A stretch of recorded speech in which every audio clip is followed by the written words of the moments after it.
Sa ibang issue po, tungkol kay VP Sara, sinabi niya kasi habang nasa UK siya na hindi siya mag-resign dahil betrayal sa more than 32 million na bumoto raw sa kanya ito. She also said, and I quote, gusto ni BBM, tanggalin niya ako, gawin niya ang lahat. Tanggalin niya ako. Ano po yung reaction niyo dito? Yung problema na yan na ibinigay ni VP Sara sa inyo para sa mga taga-administrasyon, yaan ang isolve nyo, mga walang ya kayo. Diyan nyo gamitin yung pagkabangag nyo. Isolve nyo yung problema na kung saan dapat hindi makatakbo sa 2028 itong si Sara Duterte. At balita ho natin, next week ho ata uuwi na itong si dating Pangulong Rodrigo Duterte. Kung sakaling totoo man yan, palakpakan ho tayo mga kababayan. No? Palakpakan ho tayo. Isang like at isang subscribe. Masaya na ho tayo dyan sa mga gusto sumali sa ating community. Yung join button nandyan lang ho sa baba. Para doon sa mga sumali sa ating community, maraming salamat ho. No? Talagang kayo ho. Ang katuwang ko dito sa PH Update para talaga magtuloy-tuloy ang ating mga ginagawang reaction video dito. Ayun na nga. Sure win na. Yan ho ang malupit na pag-aanalisa nitong si Prof. Malutikia. Diyan sa, kung sakali man kung sakaling ngayon gawin ang 2028 presidential election, tapos na, tapos na ang boxing. Panalo na si VP Sara. Pero bago ho yan, dahil magsusona na mamaya. Magsusona na di ba? Mahiya naman kayo. Pinakulong itong si Senator Mike Defensor. Palakpakan mo muna natin. Palapakan mo muna tayo mga kababayan. Kahit ano lang, emoji clap lang dyan sa baba. Emoji clap. Sa tingin ko, kung sakaling mo panood to ni Sen Mike, meron ba cellphone sa kulungan? No, alam ko walang cellphone dyan. Pero kung sakali man, pagdating ng panahon, masilip nyo tong na to, pinapalakpakan siya na sambay ng Pilipino. Isang palakpakan pa ho dyan. Kahit na dyan, palakpak lang dyan sa baba. No? Yung mga emoji palakpak pwede na yan. No? Maraming salamat. Ang tanging dahilan kaya pinakulog itong si Senator Rodante Marcoleta, itong si Congressman Mike Defensor, dahil sila noisy. Saan ba sila naging noisy? Masama ba yung pagiging noisy nila? Yung pagiging noisy nila, yan ho ang ating sandigan ngayong mga panahon na to. Yung pagiging noisy nila, yan ang yung pagiging noisy nila yan ang isa sa mga naging dahilan kung bakit nabuksan ang kamalayan ng ating mga kababayan o kung sino nga ba ang tunay na magnanakaw dito sa bansa na to. Hindi pong pinakulong ka para manahimik ka. Pero itong si Senator Mike Defensor, tuloy-tuloy pa rin ang kanyang pagbalagbag. No? Bago tayo magtungo dyan, panoorin muna natin kung anong klaseng flood control ang nasa Ilocos Norte. Ito yung flood control nila sa Ilocos Norte. Panoorin ho ninyo mga kababayan. Grabe naman yan. Ito. Game. Hey, Grabe yan, oh. Ganda. Mabaling pag naanin.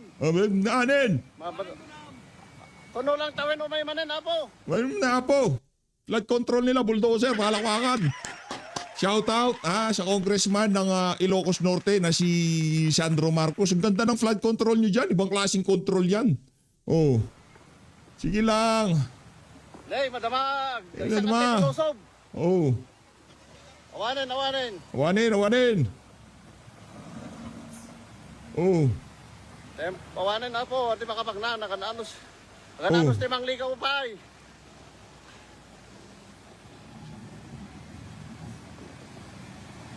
Siya, dadaki naman. Palasan naman pala. Dadakurong-kurong. Karang. Grabe ho, di ba? Yan ho ang kanilang world-class, state-of-the-art flood control sa Ilocos Norte. Palakpakan ho tayo mga kababayan. Kaya ABS-CBN niya, siyempre di naman na magpipiging siya ngayon. Sa Ilocos Norte, umapaw. Ba't umapaw? Asan yung mga flood control nitong si Sandro Marcos? Baka ghost. Wala sila dyan. Dulot ng bagyong Kyopo. Nako, si bagyong Kyopo. Yan sana ang yan yung mga dahilan kung bakit tayo may flood control. Pero dahil nga ang tawag dito, maraming multo dyan sa Ilocos Norte. Maraming talagang multo dyan. Kaya yan ang problema natin. O dito tayo kay Senator Mike Defensor. Game. Dapat isunod na nila. Yan. At saka si Rodante Marcoleta. Sino ang dapat isunod? Romualdez dapat isunod Si Martin Romualdez dapat isunod na nila. Uy, okay lang naman eh. Parang ang dating dito kay Kong Mike, ay Sen Mike. Kinulong nyo kami. Isunod nyo na si Martin Romualdez. Di naman kami nagnakaw eh. Di ba? Romualdez dapat isunod na nila. At saka si Dante Marcoleta, sandali lang sa ospital, si Manny Bonoan, 2 buwan na. Aray ko. Manny Bonoan, 2 buwan na. Itong si Sen Mike, hindi pa nagdadalawang linggo. Nangangati na yung palad nitong si Ping Lacson. Di ba? Sino ba nagpalaba? Sige nga, tanungin ko kayo. Sino ba nagtulak bakit pinatanggal sa ospital itong si Senator Rodante Marcoleta? Ping Lacson, period.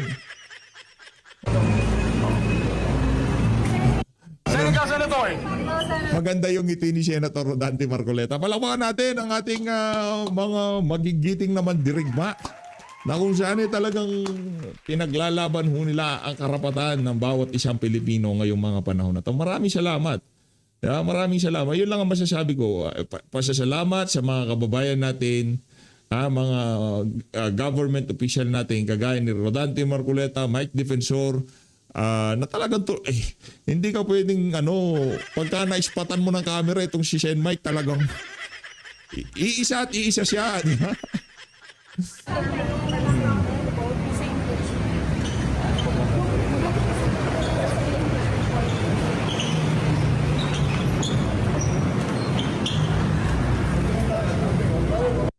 Ayun o. Tikas, palakpakan natin. Sen, pag nagkaroon ng pagkakataon, pagka nakachamba, sana makabisita tayo dito kay Senator Mike Defensor. Gusto ko siyang bisitahin, ngayon pati itong si Senator Rodante Marcoleta. Sana magkaroon ng pagkakataon dahil yung simpleng moral support, magpakita tayo ng pagsuporta dito sa mga magigiting nating kung meron ho kayong mensahe sa kanila, ilatag niyo sa baba hanggat kaya ko, ihatid ko sa kanila yan, ha? Dahil ho yan, kung di dahil sa kanila, baka nakalimutan na yung issue ng mga maanumalyang flood control project. Sa masigabong palakpakan pa para dito kay Senator Rodante Marcoleta, Senator Mike Defensor, Attorney Levy Baligot at lahat ng naninindigan para sa mga ordinaryong Pilipino. Senator Alan Peter Cayetano, puro senator ito. Malupit ho ito, mga kababayan. Dito na ako kay Prof. Malutigia, ang ating malupit na Prof. Malu. Kasi, meron ka bang agam-agam na ang dami nilang mga plano laban sa mga Duterte? Like, kagaya dito na niraise na naman nila yung involvement daw ni BP Sara doon sa ICC na naman, na yung kay Las Cañas na tinanggap daw ng ICC kahit walang daw. Tapos nabanggit na naman yung pangalan ni Mayor Baste na dapat daw din imbestigahan. Nakikita mo na ba? Kasi halimbawa pag ma-impeach si BP Sara, ang susunod na isipin nila, si Baste na lang kasi Duterte din na ito. Kumbaga, nakikita mo ba, ma'am, na parang meron din silang maraming mga plano na talagang ubusin itong mga Duterte para wala nang magmamana doon sa brand na Duterte na talagang napakalakas?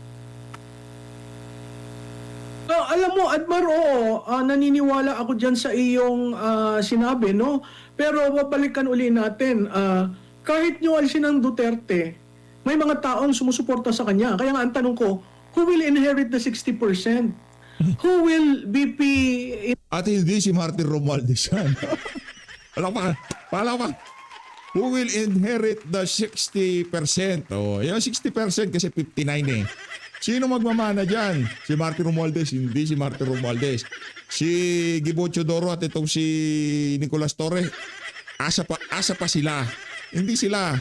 Robin Padilla, Bongo. Rodante Marcoleta, Robin Padilla. Marami tayo. Baste Duterte, Robin Padilla. Pag nagtambalan, Duterte, Padilla, tapos na usapan. Tapos na. Ika nga, President, Vice President, secure na ho tayo. O kahit na magtambalan, Sara Duterte, Bongo, secure. Di ba? Secure na yan. Ika nga, wala tayong pag-uusapan dyan. Tapos na usapan. Inday Sara endorse with that 60%, 57%. I'm just rounding it off to 60. Who will she endorse? Si Baste ba?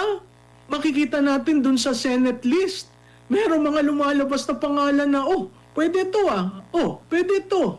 So, hindi siguro sum total yung Duterte. Kahit nyo alisin ang Duterte, hindi mapatakbo, makonvict, kung anong gawin kay Mayor Baste. Still, ang taong bayan ang nagsasabi, gusto namin ang Duterte. So kung nag-endorse si BP Sara, kay Admar ko ibibigay. Tapos na. Hindi ba si Admar Presidente na si Boss Admar, di ba? Presidente na. Ganun lang kasimple. automatically hindi na nga pinag-iisipan ang kagustuhan maalis na natin yan, maayos natin ang liderato, yung liderato. Yung tipong ako, pagka sinabi ni BP Sara, ngayong mga panahon na to, dahil sa tingin ko, lesson learned na yung adik na tinulungan niya nasa Malacanang ngayon. Lesson learned na yon at talagang yung betting process na ginagawa niya, kung sakaling meron siyang i-endorse, talagang ika nga sukdulan. Dadaan ka sa butas ng karayom bago ka ikonsidera na maging katandem ni BP Sara. Ngayon, pagka ikaw pumasok ka doon sa standard ni BP Sara na pinagtaksilan ng adik sa Malacanang, sigurado. Ito ang sigurado ko.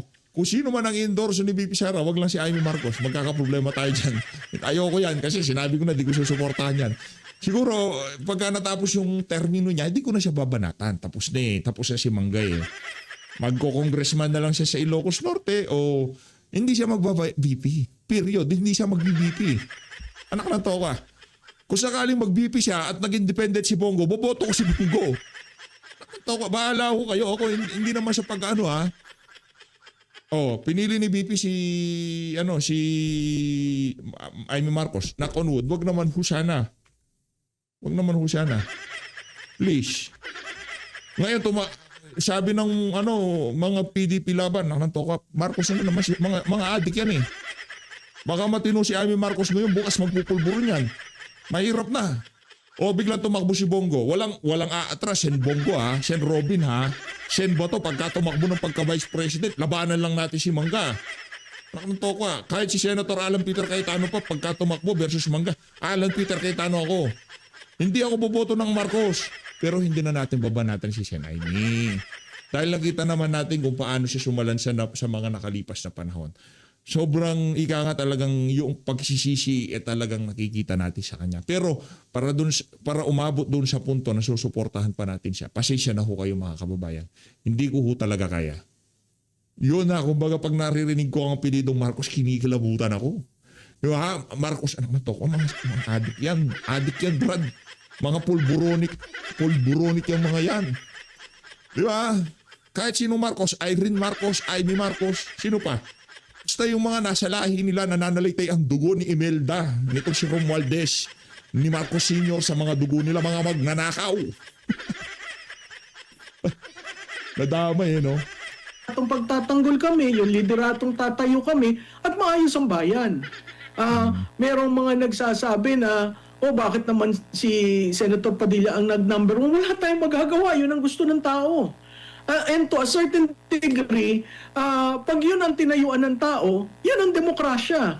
Hindi naman tayo dictatorship na sasabihin, dito ang boto mo, dito ang boto mo. So, interesting yung kung makonvict at kung si Mayor Baste humindi dahil importante ang Davao sa kanila, sino ang pwede? Makikita mo doon marami mga pangalan na nagsulputan na matataas ang ranggo. Bakit mataas ang ranggo? Makikita mo paano sila naging senador. Hindi ba dahil sa Duterte? So yung minamaliit yung power ng Duterte. Sana makauwi na ho si Tatay Digong. Sana makauwi na si Tatay Digong. Panalangin ho natin. Panalangin natin na makauwi na si dating Pangulong Rodrigo Duterte. Ito ang kanyang lupang sinilangan. Kung bawian siya ng buhay, dapat dito sa Pilipinas. Hindi siya banyagang bansa na yan. Hindi siya si Joma Sison. Para magurgur siya dyan sa dahig na yan. Buisit na hig na yan. Kung magugurgur si Rodrigo Duterte, dapat sa bahay niya, dyan sa Davao. Ano siya dyan? Taimtim siyang magpapahinga. Taimtim niyang isasara ang kanyang mga mata dyan sa lugar na yan. Hindi pa ngayon. Mananalo pa si BP Sara. Nababaliw na yung mga taga-Malacanang. Hindi na nila alam kung ano yung, ano ba, uuwisin ko, ano, pali-palita to. Ay, nako, sobrang, nga, miss na natin itong si Rodrigo Roa Duterte. Sana makauwi na itong si dating Pangulong Rodrigo Duterte. No? Noong nakita natin niya si Tatay Digong, sobrang, nga yung, alam mo, di na siya presidente. Kwento ko lang mabis. Kwento ko natutuwa ako pagka yung umabot sa punto na hindi na siya presidente. Tinignan ko siya, nandun siya sa second floor. Pero yung presensya niya, anak ng toko. Iba yung presensya ni Rodrigo Duterte. Malayo pa siya pagka tinignan mo siya, iba eh. Kumbaga doon sa mga nanood ng Dragon Ball. Yung aura niya talagang pagka lumapit na sa'yo, iba yung dating niya. Iba, hindi na siya presidente noon ha. What more nung presidente pa siya. Hindi natin siya namit nung presidente siya. Siyempre, higa nga, next to impossible. Especially, di naman ho tayo sikat na vlogger. Wala tayong maraming connection para makadaupang palad si Tatay Digong ng mga panahon na yun. Pero binabigyan ho tayo ng pagkakataon. At itinuturing ho nating napaka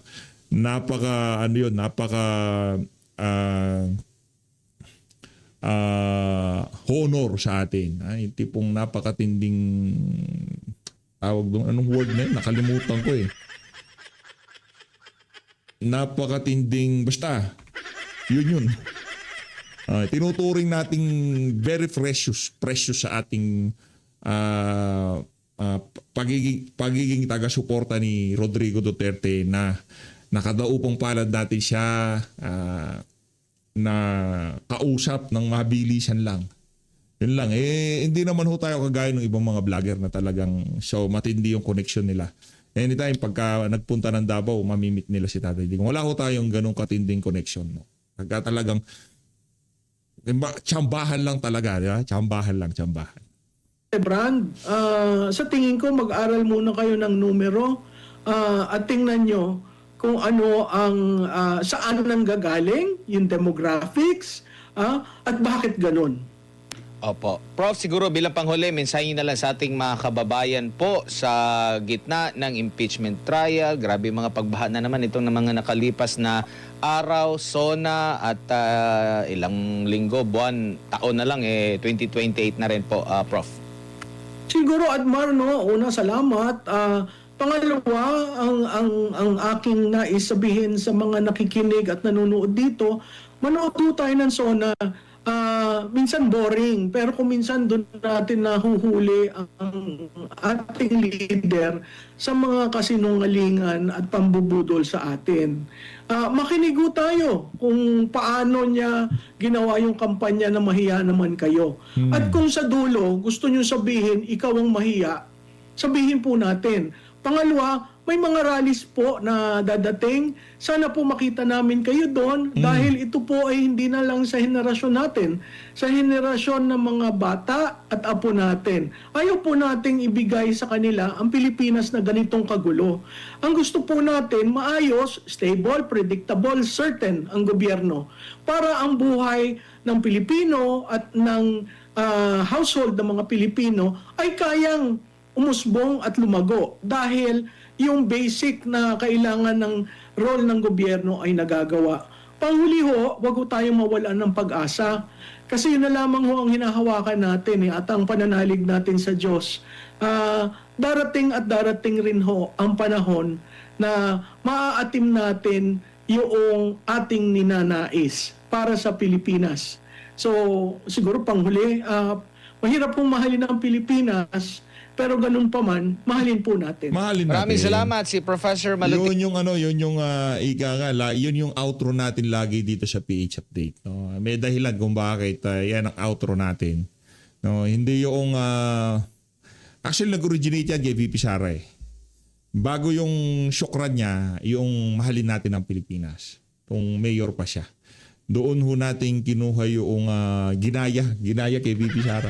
Bago pa yung syukran, yung mahalin natin ang Pilipinas. Tagal na yung mga mayor pa siya noon pagka meron siyang talumpati, pang-ending niya yung mahalin natin ang Pilipinas. Kaya yung ginaya natin, mahalin natin ang Pilipinas. Hanggang ngayon, yun pa rin ang pangtapos natin. Mahalin natin ang Pilipinas. At dahil dyan, ganito ho ang gagawin natin. Ito yung mga galawan natin dito sa PHP. Ganito ho natin mamahalin ang Pilipinas. Ito. Mangga. Mangga, kakatapos ka lang namin pag-usapan, tapos ngayon nandiyan ka na naman, walang yaka. Ito si Mangga, gang. Meralco versus... Ano na naman bang caption to? Hindi, magaling yung Sokmed team ni Aimee. Ako na nagsasabi sa inyo. Magaling. Top notch. Magaling ho sumalansan. Kung siyempre, nasa likod niya, Vincent Timit pa naman, si Direk Dariap, no? Malupit ho talaga. Pero pagdating sa pagpuproduce ng mga video nitong si Mangga sa social media, papalakpakan tayo yan. Magaling talaga. Hindi ko magpagkakaila yan. Pagdating sa color grading, sa editing, nakantawa. The best. Pero ang problema, Marcos siya. Ito na si Marcos. Game. Ako po. Dumidikit na sa 62 pesos per dollar. Ano ba ito? Talagang dumadagundong na yung pera natin. Papel na lang yata ang piso. Ano ba ito? Talaga namang malala na. Grabe Ang naman. sinisisi, syempre, yung oil shock kasi $100 a barrel na daw dahil nagsimula na ulit ang gera dyan sa Middle East. Ayan, di nagmahala na naman yung mga barrel-barrel ng langis. Ang problema, very dependent ang Pilipinas. Ang dinadahilan ng administrasyon, umabot na raw kasi ng $100 every barrel Nako ba? of Dubai crude dahil lumiyab na naman Nako yung ba? gera sa Middle East. Pero, iniisip ko naman, bakit naman tayo umaasa lagi dyan sa langis na imported? Aray mo. Matagal na nating alam yan kasi nagkaroon na tayo ng oil shock 1974, 1979. Nagawan na ng paraan ng tatay ko noong 1984. Tatay mo. Nakanotowa, kaya nga pinatapon sa hawa yung pamilya niyo kasi mga magnanakaw. Nagawan ng paraan. Na mabawasan ang ating import ng oil. Ba't tayo paurong na naman? Imbis na 34% lang yung dependency, balik na naman tayo sa 44 hanggang Masyadong pabibo, tatay, anak ng tokwa. Kaya yung tatay nyo. Lang yung tatay na yun. 60% pa nga yung sabi ng iba. Kaya hindi ko maintindihan nasimulan na yung Di ating ka mga na din. windmill, mga geothermal, mga hydro, Hindi kung maintindihan. ano-ano na ang pinasukan natin. Bakit ngayon panay import? Kaya yung piso talagang mababa kasi nauubos ang ating dollars sa kai-import ng langis, kai-import ng pagkain. Ayan. Mismo yung ating bigas Ayan. imported. Ayan. Lahat na lang imported. Ako. Kaya wala na tayong dollars para mangalakal at bumili ng iba. Kaya ang peso, bagsak na bagsak. In the meantime, dahil sa flood control, wala rin naman nag-i-invest dito. Miski yung ating sariling mga Pilipinong businessman, nilalabas na rin ang pera, ginagawa ng dollars at natatakot. At Anong tawag doon? Capital flight. Pati sa PSE, wala nang gusto mag-invest. Capital flight. Yung mga retail investor, ayaw na rin pumasok sa PSE. Bakit? Nasa lahat rig. Pangalawa, sad ang piso. Di ba, mas kikita pa yung pera nila kung i-convert nila ng dolyar. Magaling! Sinasabi ko eh. Di ba, yung tipong conversion, talo sila. Siguro pagka bumili sila ng dolyar. Pero in the long run, mananalo pa rin sila. Diba, pasok mo sa PSE o bili ka na lang ng dolyar. Hawak ka na lang ng dolyar. Pambihira. Kasi pagka pinanatili mo ng piso yung pera mo, diba, ito yung mga nababasa natin sa internet sa mga post nila. Yung mga retail investor, pati yun, nag-aalisan na. Ayaw na daw na mag-invest dito sa stock market natin dito sa Pilipinas. Meron pa rin naman siguro yung mga conservative, di ba? Yung mga nag-time deposit. Ay, hindi masama yan. Maganda yung time deposit. Kaso, tataksan ka ni Recto. Let's go! Diba? Wala kang kawala kay Recto. Brad, wala kang kawala. Recto is the man. Ay, kawawa Pilipino. Mga adik talaga nasa Malacanang. Yung corruption scandal, wala pa rin tigil. No. Walang nag-i-invest, hindi tayo nakakapag-export at hindi naman nag-i-invest rin sa Yan. ating mga korporasyon at manufacturing. Yan. Wala rin turista kasi nanganganib ang buhay, natatakot, maraming nababalita ang krimen, bumalik na naman ang droga. Ako ba? Paano tayo nito? Saan aabot ang piso? Sa ano? Sa kapatid mo? Di ba sabi mo adik yung kapatid mo? Baka ito naabot ang piso. Ito naman si Mangga, oo. Di ba sabi mo adik yung kapatid mo? Ikaw nagsabi nun. Hindi naman namin pinulot yan kung saan-saan. Di ba? Siguro siya napupunta yung piso. Baka doon siya pinandadrugs ng kapatid mo. And sino ba nagsabing adik yung kapatid niya? Sino ba nagsabing drug addict yung kapatid niya? Di ba? Hindi tayo. Si Amy Marcos yun. Di umano sinasabi niya addict yung kapatid niya. Saan napupunta yung pera? Tanungin mo ang kapatid mo kung saan napupunta yung piso. Okay. Napupunta yung piso sa maleta. Yun naman pala. Hindi pag sa pag-addict ng kapatid niya. Napupunta yung pera sa maleta ni Martin Romualdez. Wala. Kahit saan tayo magtungo, wala tayong lusot dito sa mga buhayang pamilya na to. Pamilya Marcos, mga walang hiya kayo. Pag sialis kayo sa gobyerno, bigyan nyo sa mga Duterte yan. Kakapal ng mga mukha nyo. Ito tayo kay bago mag-sona, siyempre, kailangan naman di magbida-bida tong si Auntie Claire, di ba? Alam ko, miss na yan eh. Good. Handa na raw ang Malacanang para sa ikalimang State of the Nation Address. Nakalima na pala tong si Bangag. Pambira. Nakalima na. O pala po, nakalima na pala eh. O, tuloy natin. Ni Pangulong Ferdinand Marcos Jr. ngayong Lunes, July 27. All systems go na raw ang paghahanda ng palasyo sa talumpati ni PBBM. Ayon kay Palace Press Officer Yusek Claire Castro, tapos ng setup ng Radio TV Malacanang sa Batasang Pambansa para sa live stream. Habang tinatapos na rin ng Pangulo ang talumpati na siya mismo ang nagsulat. Wow. Hangad lamang daw ng palasyo maging maganda ang panahon. Kaugnay ng balitang yan, makakausap natin si Palace Press Officer Yusek Claire Castro. Magandang gabi po, Yusek. Yes, good evening, George. Good evening sa lahat ng sumusubaybay sa inyong programa. Yusek, pag sinabi pong all systems go na para sa SONA ng Pangulo bukas, ano po yung ibig sabihin nyo doon?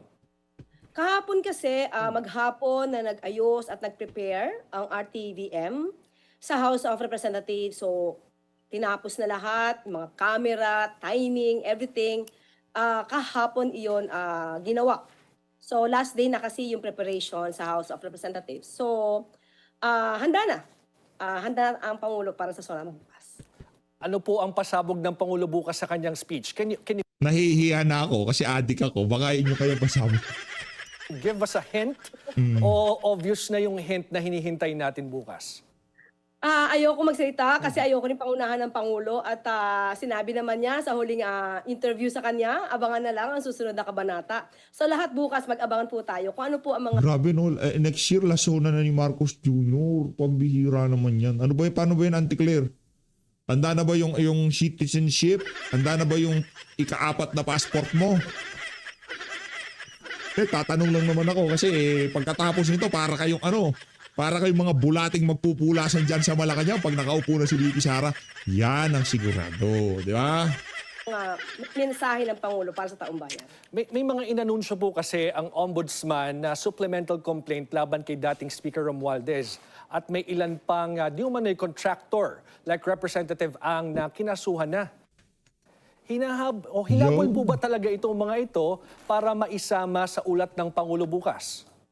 Hindi po kasi nakikialam ang Pangulo kung ano man po ang ginagawa. Ano na yan? Kumbaga, kasinungalingan na yan yung hindi nakikialam ang Pangulo. Yan ang pinakamalaking kasinungalingan sa kasaysayan ng Pilipinas.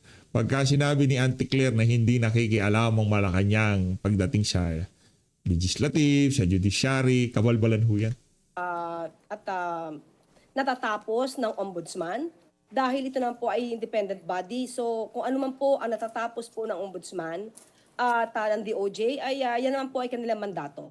At sa ating pagkakaalam ay ito ay pasimula lamang dahil kinukumpleto pa ang mga dokumento. Meron nga supplemental complaint. Yes. At nadinig ko kanina yung sinabi ni Aquino D. Na kumbaga wag nang magsalita ang Pangulo or parang gano'n yung dating. Iklian na lang daw po yung speech niya. Ano daw yon? Paigsiin na lang daw yung speech kasi wala naman daw pong nagawa ang gobyerno the past year. Wala naman ako. Yari si Kiko D dito. Oo, ito ay mensahe para kay Kiko Aquino D. Ang mensahe po ng Pangulo Sona para sa taong bayan, hindi lang para sa kanya. Kung sa Naku, kinagat. Kinagat ni Auntie Claire itong si Kiko D. Pambihira naman. tingin niya po ay walang nagawa ang Pangulo, siguro mas maganda po, halungkatin niya po lahat ng mga dokumento, lahat ng mga proyekto na nagawa ng Pangulo. Kanina lamang po ay nadig natin mismo si Mayor Leni Robredo at siya po ang nagsasabi na marami pong nagawa ang gobyerno. So taliwas po ito sa katulad ni dating Vice Presidente Leni Robredo sa sinasabi ni Kiko Aquino D. So ang mga mensahe po ni Pangulo Marcos Jr. ay para po sa mga Pilipino na interesado pong makinig sa Pangulo at para sa kanyang mga proyekto at mga accomplishments. At pagdating naman po sa Ombudsman, muli, hindi po nakikialam ang Pangulo sa mga ginagawa po ng Ombudsman. So, Yusek, are you trying to say po na coincidental lamang na may supplemental complaint laban kay former Speaker Romualdez at may mga di umano'y contractor na nakasuhan na sa Sandigan Bayan? In Yan time, naman din po, sa Opo, SONA. yan din po naman ang pinangako ni Ombudsman Boying Rimulya. Nagkakataon lang po, ang sabi niya ay marami po talaga mga dokumento na dapat na aralin kasi kailangan po talaga ng reasonable certainty of conviction kung sila man ay magsasampa ng kaso. So, sinasabi nga po, uulitin ko, nadinig ko rin po si Kiko Aquino D, na parang dapat ay masampahan na. Tama po ba itong si dating speaker? Ngayon po, may nagpapadala or may gumagawa ng supplemental complaint. Kung meron po siyang alam na ebidensya at ito ay konkreto, wag pong daanin po sa pamilya. Pumunta na po sa ombudsman at ihain niya na po at isama niya na po yung mga ebidensyang kanyang nalalaman. Hindi po pwede kasi puro pasarin eh. Kailangan po talaga ebidensya dito at yan din po naman ang gusto ng ombudsman. In relation po doon sa uplift assistance na 2,000. So nagpa-interview ka para sagutin mo lang itong si Kiko D. Akala ko ba magkaibigan kayo ni Kiko D?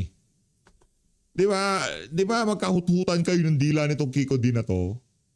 Di ba kahuthutan ng dila ng Malacanang ito bata na to? Bakit ngayon nagbabanatan kayo? Ano bang nakain nyo? Hoy Kiko D, para dito kay Kiko D. Kulang ba? Kulang ba ang pagmamahal na ipinakita sa iyo ni Auntie Claire? Siguro kulang. Kaya ngayon silang dalawa ay nag-aaway na. Buong piso ng administrasyon. May mga question po dito. At itong kakapatupad lang na wage hike sa NCR. Sinasabi po na ito ay ginawa lang din para sa SONA ng Pangulo at para may ulat siya. What can you say? Ito po naman kasi ang problema sa mga obstructionists. Oops. Nakananto ako, hindi ka pwede mag-komento, obstructionist ka, matik na. Pambihira ka naman, Auntie Claire, oh. Kaya ka binabalahura sa social media, pangit ng bunganga. Pag nagtatrabaho po ang gobyerno, sasabihin po namumuliti ka. Oo. Pag hindi po nagtatrabaho at wala pa pong nagagawa Oo. ang gobyerno dahil inaaral pa po ang mga Iyak ka nung... ganitong klaseng implementasyon Oo. ng wage hike, Oh, sasabihin naman po nila mabagal ang gobyerno. nako. Saan po ba lulugar ang Pangulo at ang administrasyon? Sa kulungan, palugarin mo si Marcos Jr. sa kulungan. Habang nandyan siya sa Malacanang, wala talagang mangyayari. Tuloy-tuloy lang ang cycle. SONA, korupsyon, pakulong ang mga kalaban sa politika. Etong cycle na to, hindi matatapos. Gusto mo matapos, ilagay mo sa kulungan si Marcos Jr. Ganun lang kasimple yun. Pag nagtatrabaho, pinupunan nila. Pag hindi pa nagagawa at medyo nadidelay, pupunahin din nila. So, ito po mga tao na puro pintas at puro paninira lamang po. Sila po ang magbigay ng suggestion. Magtrabaho po sila, tumulong po sila. Kung ano ang nararapat na gawin ng administrasyon, bigyan po nila. At isubmit nila yung kanilang position paper kung meron man. Tignan po at kung ito ay maia-assess ng Regional Tripartite Wage and Productivity Board. Hindi po puro hindi naman natin sinasabing bawal ang pagwewelga or pagrarally, no? Pero hindi po ba mas produktibo kung yung mga salita nila dyan ay isusulat nila at ibibigay nila suggestion kesa lagi na lang po nagrarally para wala pong mangyayari sa pagrarally dahil wala pong konkreto silang ibinibigay na reklamo. Puro in general po. So ano ba yung specific na problema nila? Di ba dapat ipaabot sa gobyerno, specific din po para matugunan? Undersecretary, marami pong challenges, especially economic challenges ang hinarap ng gobyerno ngayong taon na ito. And this is a second to the last SONA. Dapat sana legacy building na ito, do or die address din daw po ito, sabi ng ilan. Ano nga ho ba yung masasabi ninyong legasiya ng administrasyon? Hindi po iniisip ng Pangulo ang tinatawag na legasiya. Ang Pangulo po ngayon nagtatrabaho. Dapat po na matugunan ng gobyerno lahat, kung hindi man lahat, halos lahat ng pangangailangan ng ating mga kababayan. So hindi po nagtatrabaho ang Pangulo para sa legasiya. Nagtatrabaho po ang Pangulo para sa taong bayan. Hindi para sabihin na ito ang naiwan niya, ito ang nagawa niya. Hindi po. Kahit magmamarka naman po ang nagawa niya kapag natapos na rin po ang kanyang termino. Now, sa ibang issue po, tungkol kay VP Sara, sinabi niya kasi habang nasa UK siya na hindi siya mag-resign dahil betrayal sa more than 32 million na bumoto raw sa kanya ito. She also said, and I quote, gusto ni BBM, tanggalin niya ako, gawin niya ang lahat. Tanggalin niya ako. Ano po yung reaction niyo dito? Unang-una po sinasabi niya po at pinagmamalaki niya yung 30 million na bumoto sa kanya. So hindi po ba obligasyon niya rin na linisin, maipaliwanag, maibigay ang katotohanan gamit ang lahat ng ebidensya, hindi sa pagtatago ng ebidensya, dito sa 32 million na Pilipino na bumoto sa kanya. Hindi po pwedeng sabihin niya lang na hindi ako mag-resign dahil may 32 million na bumoto sa akin. Obligasyon din po niya na mag-ulat sa 32 million na ito na pinagmamalaki niya ang katotohanan. So wag niyang harangin yung mga ibang Ang katotohanan. Ang katotohanan, pinagkaguluhan siya sa UK. Pambihira naman. Anong katotohanan pinagsasabi nitong ali na to?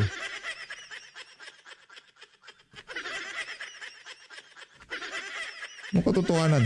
Ang katotohanan, sandamukal yung mga taga-UK nating mga kababayan ang nagpa-picture sa kanya. Yun ang katotohanan. Ang katotohanan, muntik ka nang nakuyog sa Canada. Napapaisip talaga ako, ano bang katotohanan ang ibinibida nitong bakulong na to? Ano katotohanan? Ay, naku, ante. dokumento na magpapakita kung siya pa ay malinis at walang anumang unexplained wealth. Unexplained At tungkol sa wealth. sinasabi niya at pagbibintang niya na si PBBM Akala mo naman talagang merong naniniwala sa sinasabi niya. Pagdating sa asaran, siguro oo, may talagang build ka para sa mga ganyang klaseng galawan. Pero kung merong naniniwala sa iyo, wala naniniwala sa iyo. Di ba? Walang naniniwala, ante. daw ang gusto magtanggal sa kanya. Unang-una, ano po ba yung pruweba niya? Kasi kung meron Ito, pruweba niya, lahat ng prosecution, yun, kachokarat ni Marcos Jr. at ni Martin Romualdez na mga congressman. Pambihira naman, Anti-Claire. Gagawa ka na lang ng argumento, kaya ka nakukuyog eh. Tigilan mo yan. Diba? Kaya ka namuntik na nakukuyog, sa bunganga mo na yan, hugasan mo yan.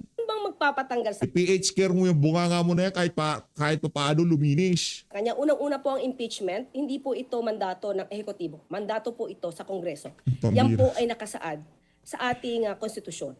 So kung meron man magpapaalis sa kanya, hindi po ang administrasyon, hindi po ang Pangulo, kundi kung ano man yung ginawa niya. Kung mapapatunayan po ito po ang magpapakita sa tao kung siya ba ay malinis o hindi. Si Senator Alan Peter Cayetano naman, sinabi niya rest back lang daw yung mga kasong or yung investigation laban sa kanya in relation to the ASEAN 2019. At yun daw ay cost lamang ng kanyang paglaban sa administrasyon. What is your reaction? Yan naman po kasi ngayon, ang mga obstructionist, yan po lagi ang mga depensa. Pinupolitika sila, gusto silang patahimikin, pero ito ay may mga balido na mga causes. Ano pa bang mas babalidong causes doon sa 18 Marine na tinuturo si Martin Romualdez at yung amo mo na dinidelibera ng pera diyan sa Ilocos Norte at House of Representatives. Ano pa ba? Bahala ka Kung siya dyan. naman po ay makakapagpakita ng ebidensya na liquidated lahat ang pera na naiambag sa 2019 SEA Games, wala naman po siguro siya magiging problema at wala naman siyang dapat katakutan. So, yun lamang po siguro kung meron siya mga dokumento, hindi gawa-gawang dokumento, hindi gawa-gawang ebidensya, mapapakita naman po niya ito habang ito ay iniimbestigahan. Pero obligasyon din po talaga nating makita ano pa po ba talaga ang nangyari sa pondo dito sa 2019 SEA Games kasi hindi po siya naimbestigahan noon. Okay. Naharak. Opo. Pero yung timing, coincidental lang din yun, Yusek. Sa ating pagkakaalam, kasi noong June 15, si NBI Director Matibag, NBI Director Matibag ay nagkaroon ng pagpupulong dito sa pamunuan ng New Clark City. Dahil gagawin po, magkakaroon po ng NBI Academy doon mismo sa lugar. So, sa akin, at naisabi niya rin po sa akin, kasi ang una kong teorya dyan ay most probably may nagsumbong sa kanya on that specific date. So, ahead of time, June 15, wala naman pong issue pa sa kanilang dalawa ni Senator Alan Cayetano. Hindi totoo. Hindi totoo. Doon pa lang sa nangyaring Senate since matindi na ang sagutan sa pagitan ng mga Cayetano at dito si Matibag. Sinungaling ka, Auntie Claire? Pambihira ka. Gusto kitang pakinggan. Ayoko na. So, Liz, maraming salamat po sa pag-support sa page update. Mag-iingat po kayong lahat. Mahal natin ang Pilipinas. Maraming salamat mga kababayan. Happy Shona everyone. Ay nako, nakakalungkot nangyayari sa Pilipinas. Pero may dahilan ang Diyos ng tadhana kung bakit nangyayari itong lahat ng mga kaganapan na to sa ating bansa. Ano ho ito? Wake up call na hindi na tayo pwedeng pagtiwalaan ng mga dilawan pinklawan dahil mga magnanakaw yung mga yan, mga Talyanista at Ensaymada, dahil Marcos yan, mga magnanakaw din yan, Romualdez, mga magnanakaw. Sinasabi sa atin ng tadhana, sino ba yung huling presidente na kung saan kahit pa paano nagkaroon ng dignidad ang lahing Pilipino. Tanging Duterte lang ho yan at wala nang iba. Kahit anong gawin mo, Auntie Claire, kahit na magpunta ka pa sa Canada at magpahuyog ka, hindi mo mababagong katotohanan na mahal na sambayan ng Pilipino ang pamilya Duterte. Maraming salamat. Mag-ingat po kayo lahat. Happy Shona everyone. Mahalin natin ang Pilipinas.